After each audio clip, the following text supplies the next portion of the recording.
This is Josh Bycer from GameWisdom.com. I hope you enjoyed this Critical Thought, your daily discussion on game design. Welcome to today's Critical Thought. As always, for you first-timers, if you're enjoying the content, be sure to like and subscribe. Before we start today's Critical Thought, just a quick question for you folks. As you know, I've been trying to streamline the videos here for the Critical Thoughts. Do you want to still see like the little graphics up there and of course little examples or doodads in my corner? Let me know in the comments below. Usually I'll try to keep things as clean as possible, and if we can find pictures and stuff that make sense for the Critical Thoughts, I'll try to include them, but let me know. For today's Critical Thought, we have another good topic. We are talking piracy in the video game industry. Piracy has been a long-running element of it. Many publishers have, of course, come out saying that it will doom the game industry and threaten everyone, but it's definitely a little bit more complicated than that. Piracy, as we all know, is the act of playing illegally acquired video games. Most popular form of that today is through hacks and the ability to get cracked copies of games. Usually, once it's been figured out how to crack a game, and we put up on many sites that I will not mention names, obviously, all these cracked copies, which can then be downloaded and ran without in need of a CD key or anything like that. Now, the act of piracy has certainly changed with the rise of digital distribution over the last few years, but when it comes to being a pirate, it's not always as black and white, and there's different reasons and different kinds of pirates, as we've seen over the years. The first kind are people who pirate games simply because there is no other means of getting them. A few reasons would be international laws. We've seen cases where certain games have been banned from certain countries due to their content. Hotline Miami 2, I believe, was banned from Australia, or still is banned from Australia right now. Of course, Germany has censored a lot of games in the past, and so on. The other part of this is due to the pricing of games. This has been one of the reasons there's been calls for global pricing, where one price will fit any game. But due to international rates and currency exchanges, games can be more or less expensive depending upon what country it's in. And there are cases where video games can be easily $90 to $100 in some places. And when we talk about this kind of piracy, in my opinion, I'm fine with it. If there is no legal means to give a fair price or give a fair profit to the person making a game, then you should be allowed to pirate it. This gets into one of the greater discussions regarding game preservation and backwards compatibility, and how there are a lot of older games which just aren't able to be played or even found anymore. And sometimes your only option is a hacked copy. Now, my example over here of that, this is the Japanese version of Ikaruga for the Sega Dreamcast. I also have the Japanese version of Sonic Adventure 2, and something else too. I have the special 25th anniversary edition, which maybe I'll save that for another prop. And this was during the times when we weren't getting as many games from Japan over here in the United States. And your only options were to acquire these games and then use a third-party emulator to get them to run. And that was it. There was no other way around it, and if you didn't do that, you weren't going to play those games. Shenmue 2 being another example of that back in the day.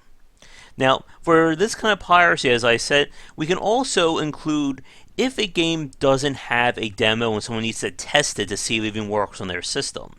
Now, this one I know a lot of people don't feel holds as much water as it did back in the day, thanks to Let's Plays and more videos. But when it comes to PC games, and especially the challenge of getting them to work on every version and piece of hardware that you have, sometimes it's important just to test it out. In this circumstance, more often than not, these are people who, if given the chance, they will buy your game. They will give you money. Hold on to that thought, because we'll be coming back to that in a minute. The next group of people who pirate games are those that are trying to, quote-unquote, stick it to the man. These are the people who pirate games if they have a score to sell the company, if they have a problem with how the company handles things, or even certain practices with the game itself, such as always on DRM, nasty copy protection.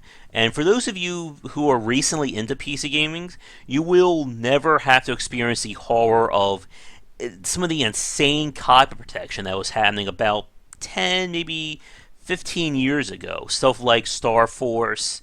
I think that's like the most famous one. Secure ROM, of course, has had some issues. And there is probably a whole nother discussion regarding copy protection.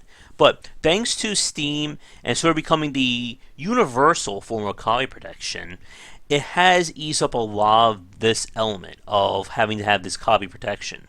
But there is more about that I want to talk about in the next few minutes. But for this group of pirates, there's a chance they may still buy the game if the developer either dials back what the issue was or fixes things. And it's still, this is where we get into that moral gray area. You know, you're fighting against something you don't believe in, but you're still playing it. And that's a philosophical debate I don't want to have right now. But our third group of pirates, this is where we get into some of the moral black area, I guess you could say. These are the people who pirate just to pirate. They are not consumers in any sense of the word. They don't care about the gaming industry. They don't care about you as a developer. If they're just simply there just to consume content and that's it. And I've met a few people like that in my time, and I'll give you both examples. Of course, I won't mention any names to protect myself.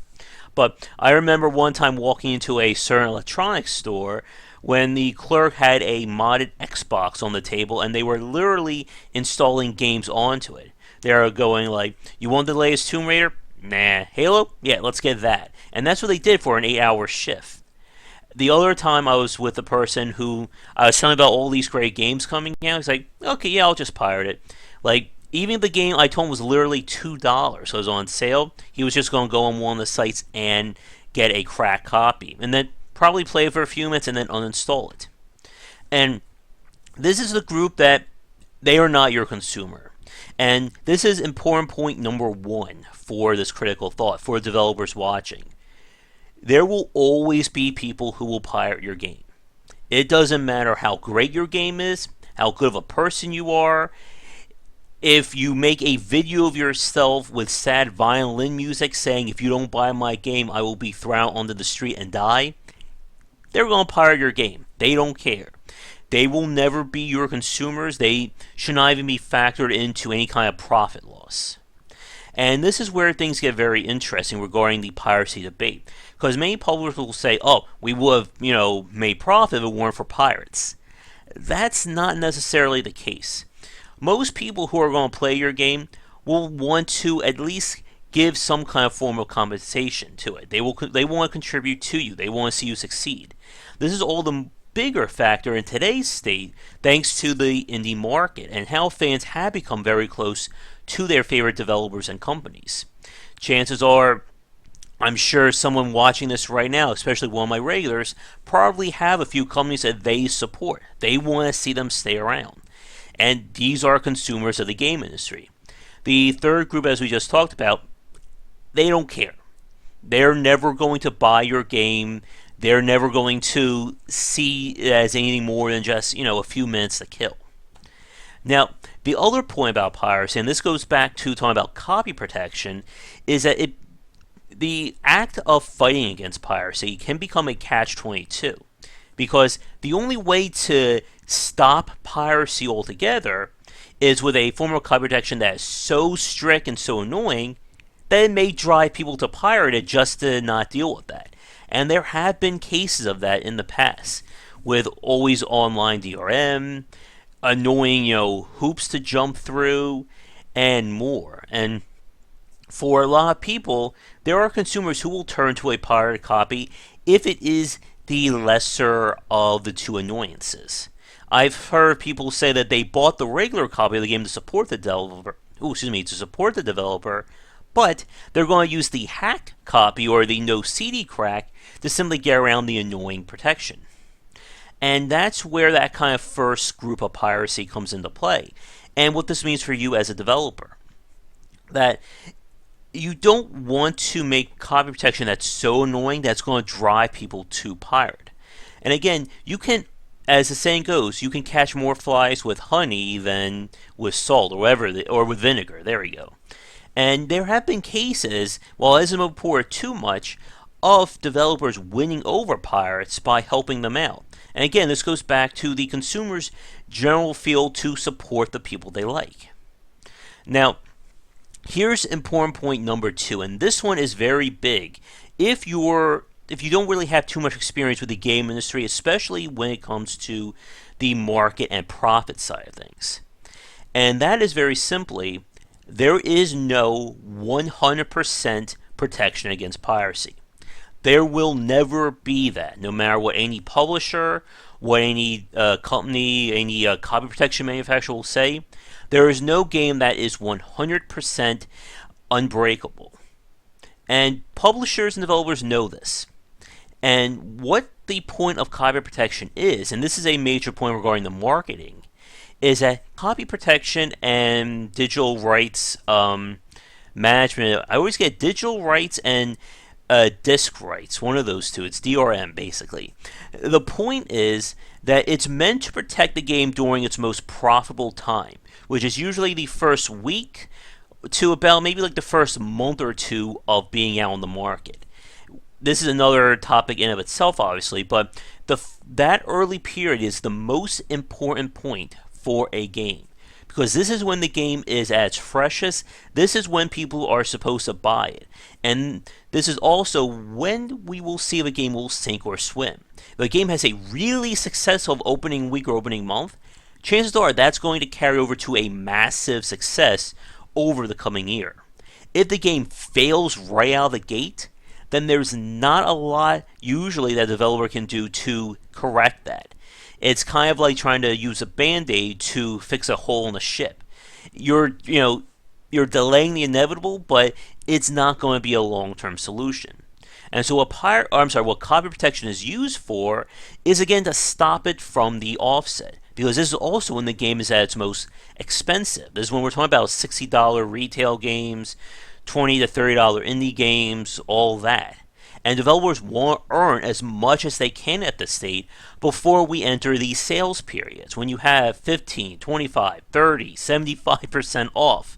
Incidentally, I'm recording this right now on December 21st, and there's rumors that the Christmas Steam sale is about to happen, so isn't that timely? But when it comes to copy protection, it is only supposed to be a stopgap, a temporary measure. After, 6 months to a year, there's a good chance there will be pirated copies of that game available. But the developer and publisher will have most likely gotten the majority of their sales that they're willing to get, or they're going to get. Now, of course, this doesn't count for, again, the big sales, Humble Bundle, stuff like that, which will always see slight to moderate bumps in terms of copies sold. But again, when it comes to copy protection, it's only meant to protect it for a limited time. And in some cases, some developers will actually remove or rescind certain copy protection options after 6 months to a year. We've seen developers release no CD patches. They may ease up on some of the restrictions, stuff like that. Now, before we wrap up today's critical thought, there's one other major point about piracy, and this goes back to Steam and digital distribution. This has, with the use of digital distribution as the major way of buying and selling games today, this has certainly changed the face of piracy. We've seen people sell keys under the black market wise, going to, the key resellers, and again, that's another major topic right there. But with the fact that many games these days are digital, it has certainly opened up the doors for more creative uses of pirating and cracking these games. But with that said, Steam and other digital platforms have certainly made things interesting.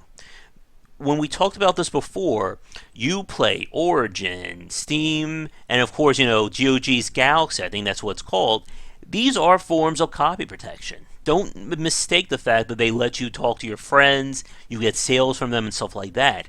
Their first and foremost purpose is to protect these games. The games are tied to this wrapper or to this client that you can run the game without having it. With that said, of course, Steam has become a major institution of PC gaming because of the fact that it is the most friendliest version of this. And what Valve did was add enough benefits to outweigh the fact that your games are tied to this account. And honestly, we really need to have a critical thought about Steam. I'm adding that to my list. I've put together a list I'm keeping up on my site. You won't see this, but it's for me, of all the critical thought ideas. That way I can keep them remembered. And if you guys have any suggestions, let me know and I'll add them to my hopefully growing list. But with Steam, the fact that you need this client to run the games has been a major weight off of a number of developers because it essentially allows them to have copy protection without having copy protection in the game itself. You don't need Secure ROM or tags or, thank God, Starforce anymore when you have Steam or Origin or Uplay. With that said, of course, there are cases when these clients have proven to be annoying and troublesome, but if we start talking about that, we'll be here for another 15 minutes. But to wrap up today's critical thought, again, when it comes to piracy, most people who are consumers are willing to pay you. They want to see you succeed. And the less barriers that you put in front of them, the more likely they're going to give you money. And it is possible to convert pirates to consumers. Whether if your game is good enough or if they like it that they want to support you, or if you're willing to show that you're a human being, you're not just some faceless corporation. Of course, with that said, of course, no matter how great your game is going to be, there will always be people who will pirate it. And again, you can't put those people into when you're factoring in your profits and how well your game is doing. It's just, unfortunately, a necessary part of life on that front. And again, when it comes to copy protection, you really don't want to go overboard with it. We have seen cases where developers have tried to get creative and could also screw things and make things worse for them. But again, I don't want to get into that example. That's another 3-4 minutes. And like I said, this is one of the reasons why getting on a digital client is such a big deal. Not only does it afford you the greater discoverability, but it's essentially free copy protection for your game. And it's also much safer than just selling your game on your own site. And like I said, at some point, we really need to get to talking about key reselling and sort of the very gray, murky market of that. But we'll wrap things up for today. I'll give you one last look at my Japanese copy of Ikaruga here. Anyway, thank you so much for watching. If you enjoyed everything, of course, be sure to like and subscribe. Check back tomorrow for more great content here and on GameWisdom.com, where we examine the art and science of games. Once again, I am Josh Bycer. Have a great rest of the night, and I'll see you all tomorrow. Take care. Thank you so much for watching this video. If you enjoy it, be sure to like and subscribe to the channel, and of course share with your friends. It always helps out. For daily posts on all manner of game design and industry topics, check out Game-Wisdom.com. To support the site and everything that I do, be sure to check out the Patreon campaign. If we can hit goals, it will mean more content for everyone to enjoy, and I'll be able to support myself and my household.